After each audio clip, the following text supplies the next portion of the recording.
This is every single Bard build that we discovered since the start of Season 15. But first, let's go over the builds that don't work. When the new season first started, Fleet was already nerfed, so there were only two viable runes, Guardian and Unsealed Spellbook. It was standard, it was classic, but to be honest, it was a little boring. The Guardian and Spellbook pages were reactive runes, since one gives protection to your teammates and the other gives utility that doesn't directly benefit your team right away. From there, one rune got massively buffed that defines every build we will talk about today, Electrocute. The extra damage you get from the runes compensate for your weaker early game. Even if you do fall behind, the cookies and free boots are worth 400 gold, and a few extra assists will get you another 450 gold with Treasure Hunter. This is why we call it the tax evasion build. On that note, while Grasp is also a combat rune, it doesn't reach anywhere near the same damage numbers that Electrocute can, so we're leaving that behind too. To make things easy, every single build you choose will always start with two items, Bloodsong and Deadman's Blade. Bloodsong does the most damage out of all the support items, and the movement speed, health and damage from Deadman's Blade gives Bard the fundamental stats you need to catch your opponents while being tanky enough to survive their damage. You'll get your free boots by 12 minutes at the latest, but you don't really need to upgrade it until you finish all your other items. As for which boots to buy, it will depend on the enemy team comp. If you're against AD or auto attack heavy champions, you'll take steel caps. If you're against AP champions or champions with a lot of CC, you'll take merc threats. If you're noticing longer team fights, lucidity will allow you to use your abilities more often. And finally, if you need more movement speed to catch opponents, squishies are the best. With that out of the way, let's talk about the different item combination we discovered in the last few months, starting with the one that started it all, Statikk Bard. The main reason why this item is so strong is because of the Chain Lightning passive. The 3 charges of damage are already substantial, but it gets even better when scoring a takedown, immediately refreshing all 3 charges, letting you snowball even more damage. On top of the extra AD, attack speed and movement speed, this Chain Lightning can also be used on minions, which makes it very easy to start your wave toward the enemy tower, forcing someone to respond to it and giving us prior to take an objective like Baron and Drake before they catch up.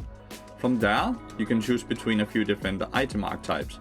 If you can stay alive and snowball further, Lathyrus will give you even more damage, and Blood Letters will increase your damage even more by reducing their magic resist. If you feel like you can't get those resets and get blown up too quickly, you will want tank items. Pick Randuin's if you are playing against AD champions with crit, and Frozen Heart against attack speed based champions. Against AP, Abyss Mask won't just give you more magic resist, but it will increase your damage from your meeps and from static as well. Now, if Abyss Mask isn't enough magic resist for you, then you can choose the next item build, Witsend Bard. Without static shift, you will lose the wave clear that the passive gives you, but in return you will get some magic resist and tenacity against champions with hard CC. After Witsend, you can still go with the same offensive or defensive items depending on what you need the most. Now, since Static Shiv and Witsend do flat damage, you're gonna have a hard time against tanks. For that, we came up with Masquerade Bard. Instead of Static or Witsend, you will skip to Lathyrus. Since you're still getting it after Deadman's Blade, you're buying it right at the 35 chime mark, which is when the damage cone gets bigger, allowing you to burn more opponents with max health magic damage.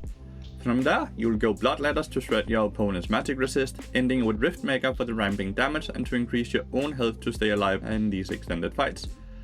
If you don't need tank shred, but the fights are still long, replace Blood Letters with Terminus and you have our next build we discovered, Terminus Bard.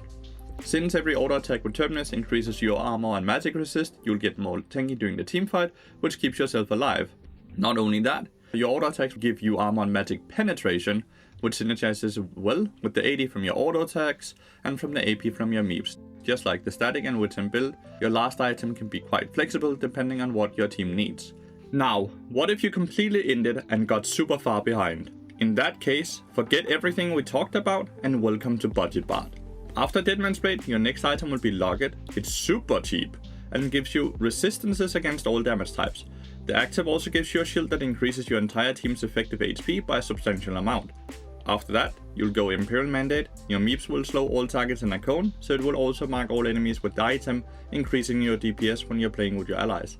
As always, your last item is flexible. With that, we have covered every Bard build so far. Let us know in the comments if you have a favorite build, and we will see you in the next one. Thank you so much for watching.